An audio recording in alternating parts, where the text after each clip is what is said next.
जैसन सोचले रहनी वैसन पियो मोर बड़ा।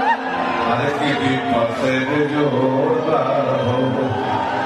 जैसन सोचले रहनी वैसन डिम्पल सिंह ने पवन सिंह को कर दिया है प्रपोज। जी हाँ दोस्तों, भरे मंच पर डिम्पल सिंह ने पवन सिंह को इनडायरेक्टली कर दिया है प्रपोज। लेकिन क्या है खबर की देंगे हम आपको इसकी पूरी जानकारी। लेकिन उससे पहले अगर आप लोग हमारे चैनल पर नए हैं तो वीडियो को लाइक करके चैनल को सब्सक्राइब कर लीजिएगा। चलिए आपका बिना समय गवाए हम वीडियो को शुरू करते हैं। तो दरअसल डिम्पल सिंह और पवन सिंह एक स्टेज प्रोग्राम करने गए हुए थे और उसी के बीच डिम्पल सिंह को मौका मिलते ही उन्होंने पवन सिंह को गाने के माध्यम से प्रपोज कर दिया। और अगर आप लोग डिम्पल सिंह को इंस्टाग्राम पर फॉलो करते होंगे तो आप लोगों को जरूर पता होगा कि डिम्पल सिंह पवन सिंह के अलावा किसी और के गाने पर रील्स तक नहीं बनाती। और पवन सिंह के जितने भी गाने आते हैं उनमें से 95% गानों में एक्ट्रेस के रूप में सिर्फ डिम्पल सिंह ही रहती हैं। और पवन सिंह जहाँ भी जाते हैं उनके साथ डिम्पल सिंह दिखाई देती ही है। और इसी से पता चलता है कि पवन सिंह और डिम्पल सिंह के बीच में कुछ तो गड़बड़ है। लेकिन आप लोगों को क्या लगता है? आप लोग अपनी राय कमेंट बॉक्स में जरूर बताइएगा। और वीडियो अच्छा लगा तो वीडियो को लाइक करके चैनल को सब्सक्राइब करना मत भूलिएगा। मिलते हैं नेक्स्ट वीडियो में, तब तक के लिए जय हिंद जय भारत।